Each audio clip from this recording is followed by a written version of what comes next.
so stupid. And I've done this before, but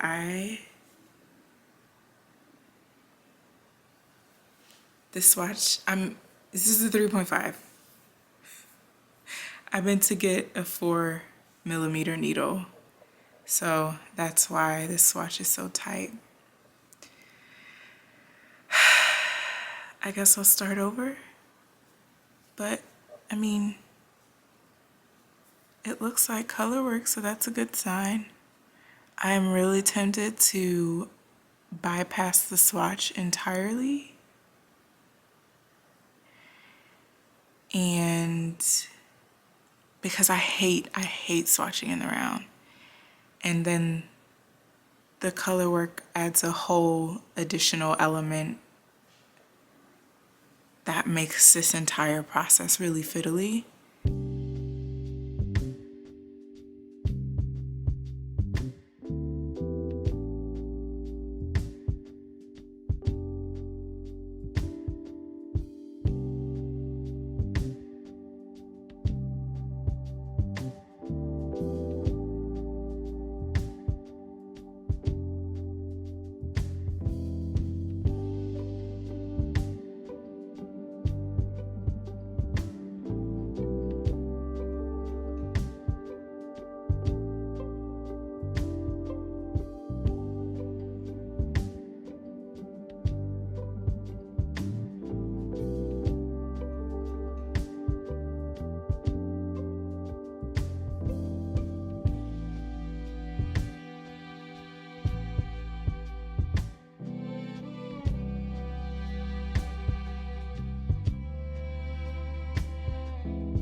Pardon the background noise. I think what I'm gonna do now is break the brown yarn, cause I'm doing 2 rows of straight green without any color work in this section. I'm gonna break the brown yarn, do those 2 rows. Actually, I don't know if it's worth it. I mean, I guess it doesn't matter, nobody's gonna see it. And if I keep the brown yarn connected, then I guess that's one less end to weave in.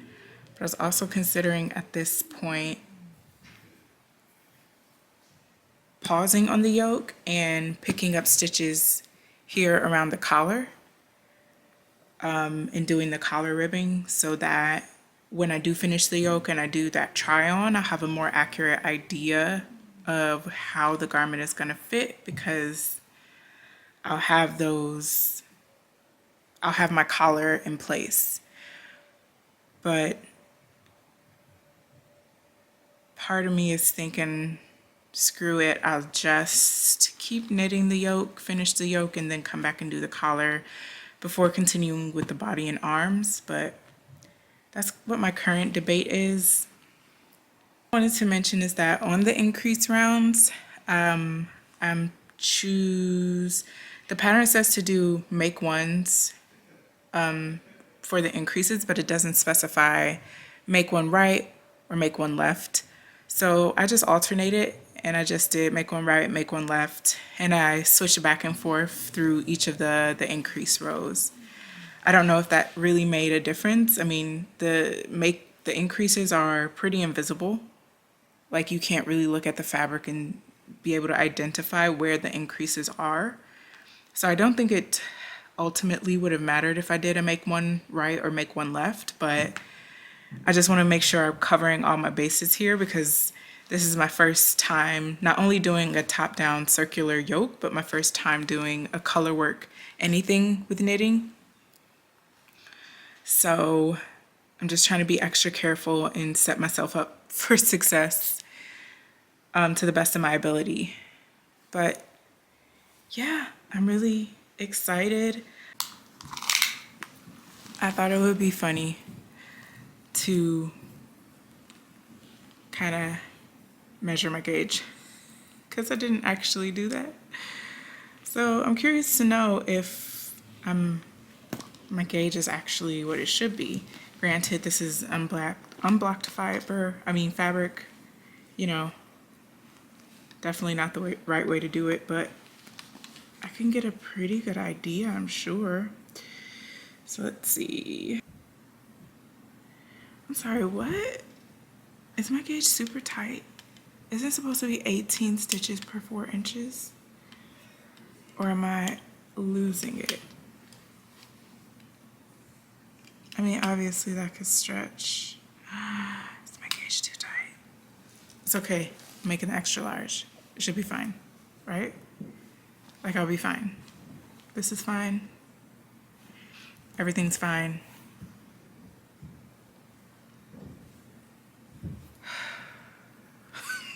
Oh my God.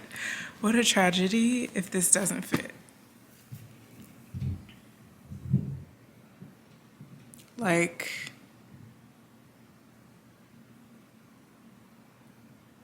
I don't know if I can handle that.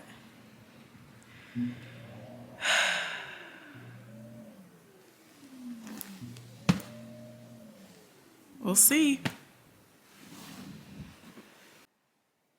Okay. So I think it depends on the level of implication.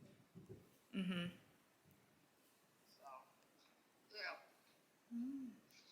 Oh, you eating something crunchy.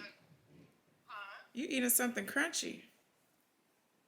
Yeah, I'm finding now she said, once the tenderness went away, I could do whatever I wanted to do. I mean, I can't go in there and start yanking on stuff because it's a temporary crown. But and I could chew on the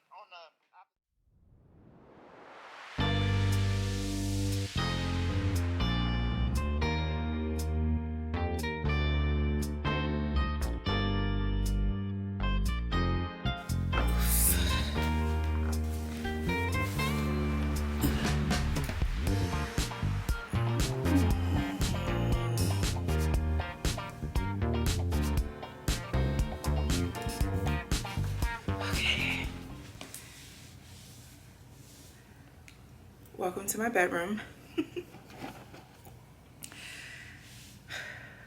I wish I had a better place to set the camera. Ooh. At this point, I have officially finished the color work. Like I'm done. I'm done with the color work. This is how the yoke is looking at this point.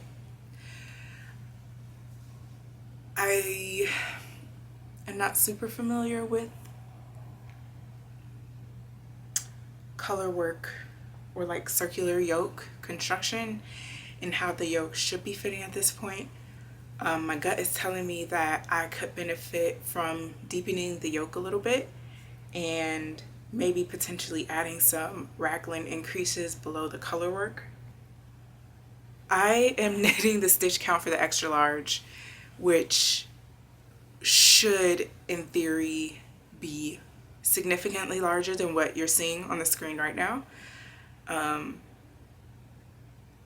mean, this is what happens when you don't measure gauge, but I'm really, really glad I chose to go with the extra large because that gave me quite a large margin, if you will. Because even though my gauge is a lot tighter, now that I realize this yarn is, well, on Ravelry, this yarn is classified as a sport weight. on the Pearl Soho website, it classifies it as a light DK. So that's probably why it's a lot thinner than I think other DK yarns that I've worked with, but again, it all worked out. The yoke seems to be fitting fairly well. I'm just going to modify it a little bit so that it fits more comfortably for me. Overall, I think it's a success. It's a success so far. I mean, the fact that it fits over my shoulders is like, that was my biggest fear. And the clip you saw from last night of me trying it on, I was probably at like this point in the color work. It was just me panicking because I thought it wouldn't fit. So I'm glad it does fit circumference wise, but I think there's some improvements I can make. But I think there are some improvements that I can make in terms of the depth of the yoke. So that's where I'm at. That's where my head's at. Thinking through some modifications. For the immediate future, as I said, I'm going to compare the yoke of this store-bought sweater with the yoke of this sweater and aim to make this yoke a little bit deeper. And I'm also, before I continue the main portion of the sweater and add those raglan increases, if I choose to do that, I'm actually going to pick up the stitches around the neck and knit the collar, and then probably come back and try on the sweater again before I do any type of yoke modifications, because I think once I have the collar on, this may impact how the rest of the yoke fits. So I'm going to do that first. Measure, compare.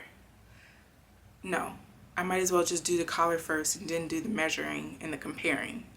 So I'm going to do the collar first, measure the yoke, compare it to this yoke, and then decide how I want to proceed in terms of modifying with raglan increases and deepening the yoke, or if I want to continue with the pattern as written. This, obviously, store-bought sweater. This is my hand knit yoke, and what I'm going to try to do is gauge whether or not, compared to this sweater, whether or not I need to alter this yoke, add some rows, possibly add some increases. So the other thing is that this is not blocked yet, so this is really not an exact science by any means whatsoever, but it is, I think, a little bit better than going into this blind. And if there is just a little bit of extra work I can do at this stage in the project to make the end product fit a lot nicer, then I think it's worth it, because really frogging projects is really discouraging to me. So I try not to do it, she says, as she goes into a sweater without swatching whatsoever. But here we are. This is what we're dealing with. So I'm going to try to do is smush this out again. This fabric wants to roll in on itself, so it's actually really difficult, and I probably would have benefited from like laying this out on a blocking mat and pinning the pieces in place to get a true idea of how it compares. But I think for this purpose, I think it's pretty sufficient. So as I said before, the store-bought sweater is a little bit snug in my armpits. So whatever I do, I know I want to make this yoke a little bit deeper to give me some extra room in that area. And just by holding it up side by side here, the store-bought armpit is here. And I'll move this over. The store-bought armpit is here, and my yoke appears to be stopping probably exactly at that point. So I think, based on that really scientific comparison, that I'm going to go ahead and add a few rows of raglan increases below the circular yoke. So we have reached another milestone. I am officially ready to split for sleeves. So it is Wednesday the 16th, I believe. And I finished off the short rows this morning, which are here. Everything is very hard to see at this stage. This is the back of the sweater. We have the short rows, and I reluctantly put it down to work my day job all day, and I've officially logged off, so I'm eager to get into this, separate for the sleeves, and get into some mindless stockinette. So one issue I wanted to point out, something funky happened with my short rows. And the short rows that, and the short rows called for in the pattern are wrap and turn short rows. And the short rows I did on the purl side have left me with some pretty obvious gaping holes. Any guesses where they are? Any guesses? Like gaping holes. Gaping holes. And I'm wondering if I did something wrong, which is entirely possible because I mostly did the wrap and turns from memory because I've done it before, but I don't remember having this obvious of an issue with holes in the fabric. And it's, again, only on the wrap and turns where when I purled. So that is a minor issue in the grand scheme of things. I'll go back and with some leftover yarn and just maybe duplicate stitch those sections or seam it close in as discreet a way as possible. The good thing is that obviously these are short rows, so they are on the back of the sweater. So even if I don't clean it up as discreetly as I want to, it's not going to be front and center on the sweater. The other minor issue I've encountered is that it appears to me, and it's really hard at this stage to really tell, but I get the sense that my plain stockinette gauge is actually tighter than my colorwork gauge, which to me is a little bit not confusing, but unexpected, because so many people that I've heard talk about their experience knitting colorwork sweaters would always say that they're, not always, but one of the prevalent issues that I hear people express is that their gauge in colorwork is actually significantly tighter than their plain stockinette gauge. So often people will choose to go up a needle size when they're knitting their colorwork and then go down a needle size for the stockinette. And I really feel like my stockinette is a lot tighter than my colorwork. So again, I'm not looking at the camera, but I'm assuming you can sort of see. And it's not super obvious at this point. I guess I'll know once I get further in the sweater, and I just hope that in the end it doesn't result in a like awkwardly fitting unwearable sweater, and I don't think that'll be the case. I just thought it was a little interesting that my gauge seems to be a little bit tighter on the plain stockinette relative to my colorwork gauge, but gauge smage because I didn't even do a gauge swatch.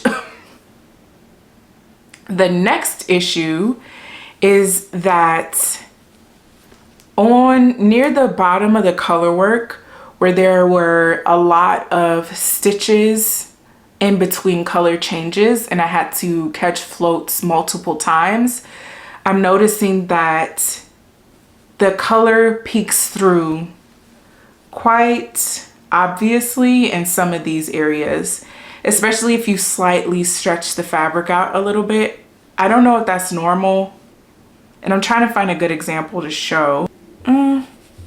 I don't know that the camera is actually showing it that well. But in any case, in these areas where there are like several stitches between color changes and I had to catch floats like 3, 4, or 5 times, the color does tend to peek out a little more from what I can tell. And I just hope that doesn't become a huge issue. I hope it doesn't annoy me too much. In general, the gauge for this is quite loose for the weight of yarn because I'm using the recommended needle size, but the pattern is written for a DK weight yarn and I'm using a sport weight yarn. So although my gauge is tighter than the pattern's gauge, like the intended gauge of the pattern, my fabric is actually fairly loose because the yarn is so light. So I'm wondering if that's feeling like that's not the best choice for color work. You want to have not such a loose gauge because of all those floats and all that stuff happening on the back of the work will be a lot more obvious on the front of the work because the gauge is looser. So in the future, that's something I'll make note of, and I'll just knit it at a tighter gauge and make sure that I actually meet the gauge and use the intended yarn weight for the pattern. So that's something that stood out to me. The other thing I wanted to point out is I did modify the yoke as I discussed in the last clip. It was really easy. I read ahead in the pattern and it was very easy for me to figure out where I needed to place or like what stitch counts the sleeve separations would happen at. And so I just went through and replaced these removable stitch markers everywhere the pattern said that the sleeve and body separation would happen, basically. And then I continued to knit 6 rounds of raglan increases on either side of those markers. I did regular make ones and make one rights and make one lefts. They're not that cute.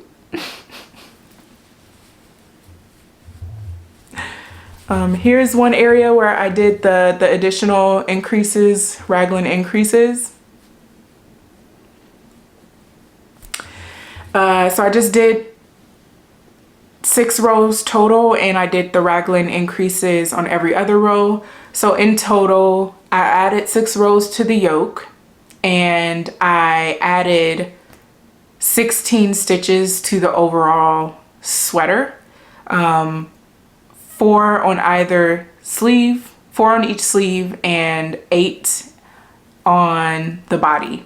This is a very experimental project, I'm realizing. I've never modified so much in a garment pattern, but I think that goes to show that I'm learning what fits me and I'm learning I guess I'm building my knitting confidence to be able to go into a project and decide to consciously make these sort of modifications and not modify because I made a mistake, which is usually the kind of modifications I end up making. But yeah, that's all I wanted to point out.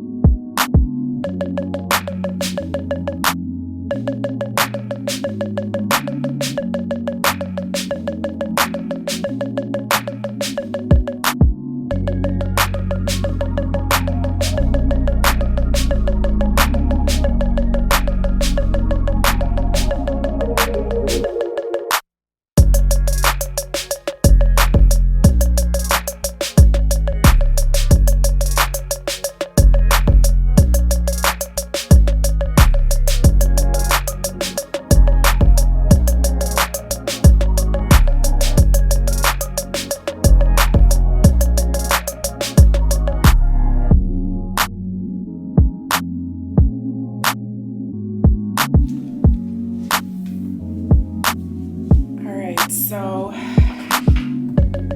I have popped on a cord extender and a little stopper here so that I can stretch the sweater out and try it on to see what the length is looking like. Right, so here's what the length is looking like. I actually haven't measured it, but I think this is a good length to start the ribbing. And so that when I do the ribbing, it'll be about here when it's finished. I think it's fitting pretty nicely. It is definitely more snug than I had expected when I first cast it on, because again, I cast on the size extra large. Sorry if I'm really close, but I cast on the size extra large, and the yarn I purchased for this, although it was listed as a DK on the Pearl Soul Her website, I think it was listed as a light DK perhaps. This is technically a sport weight yarn, so even though I'm knitting the extra large in terms of stitch count, I'm probably getting the size of a medium, but so probably no ease, a pretty snug but still comfortable fit. And I'm really happy with how it turned out. It looks really tailored, and yeah. This could have been easily a horror story, but we are making the best out of it, and I'm still winding up with a sweater that fits reasonably well despite the wrong gauge, the no swatching. Somehow everything fell into place, and honestly it's miraculous, and I think it's sheer beginner's luck, so I don't know that I will be risking this. I don't think I'll be making this type of risky decision in the future. But in this case, it did work out. So yeah, I think I'm going to pop this off, switch to the smaller needles, and start doing the ribbing for the body.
It's done, and I love it.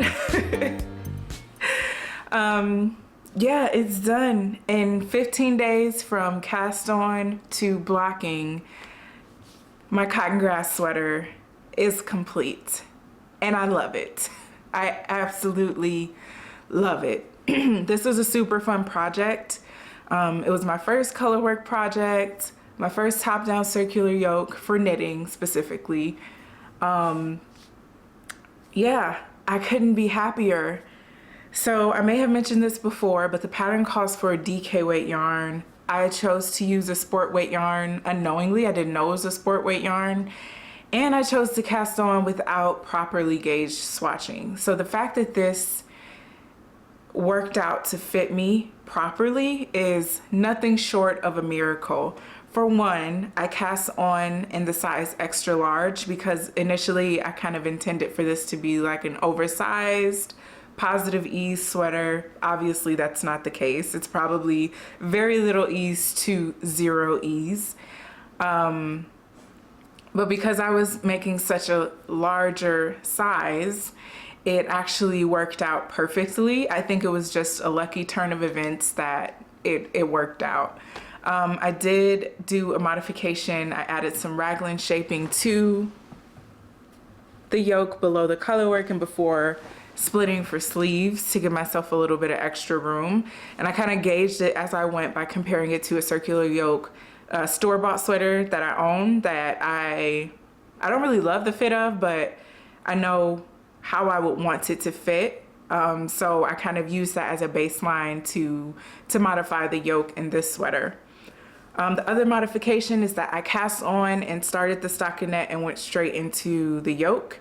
And then I went back and picked up the stitches along the collar and did a folded collar. Whereas the pattern as it's written is that you cast on in the 1x1 rib and then you start the color work thereafter, and the collar is not folded. So it's a slight modification in terms of the neckline construction, but I do love a folded collar.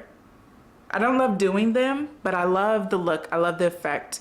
Something about a folded collar to me definitely reads store-bought, and not that I'm trying to have everything I make look store-bought, but I just think it's a really clean and classic way to finish off a neckline. And I also thought that by doing it this way, I would give myself a more sturdy collar. Now this is fairly stretchy, but one thing I noticed about top-down circular yokes that I didn't really love is that a lot of people wind up with like a boat necky type of neckline situation, and I don't know if that's by design or if it has something to do with the construction method, but I figured if I picked up the stitches along the collar, then I could have the opportunity to pick up a ratio of stitches and not pick up every stitch, for example, to kind of cinch in that collar a little bit and give me the close fitting crew neck that I prefer. And I think I definitely achieved that here. Although I didn't do any type of modified pickup ratio, I picked up every single stitch. It just so happened to work out that it fit me really well. The other thing we have happening here is the sleeves are fairly short. I don't know if I would say this is somewhere between 3/4 lengths and bracelet length. And I can't say that that was an intentional modification. I just kind of, I guess, as I was knitting the sleeve, I got to a certain point where, in terms of the measurements, I felt like I should have been switching to the ribbing. And so I just switched to the ribbing and did the amount of ribbing that the pattern called for and called it a day. I never actually tried the sleeve on after finishing the ribbing to gauge whether or not it was long enough or as long as I expected. And so when I tried it on, I was kind of like, that's not what I expected to see. But honestly, I actually like the sleeve length quite a lot, so I am choosing to keep it this way. I wore it out and about today, and I went out to eat, and it was perfectly comfortable. I didn't feel like it got in my way at all, nor did I feel the need at any point to kind of roll up my sleeves, which I tend to do with some sweaters that I have. So honestly, I think it's a very practical length, and it's perfectly comfortable for me. So I have no complaints in my book. Happy accident. I'm just rolling with it.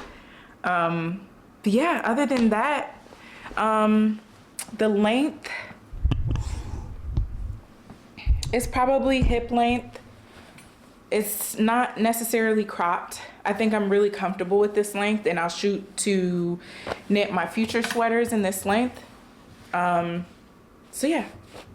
And yeah, apologies if it's a little bit, sorry. I apologize if it's a little bit wrinkled and not as so fresh and so clean and crisp, but I actually wore it out and about today because I just couldn't wait. When I woke up this morning, it was dry, and I hastily weaved my ends this morning and set out to do the day's activities. So there is already some pilling that's starting to develop on the forearm, which is for me like a high friction area on my sweaters.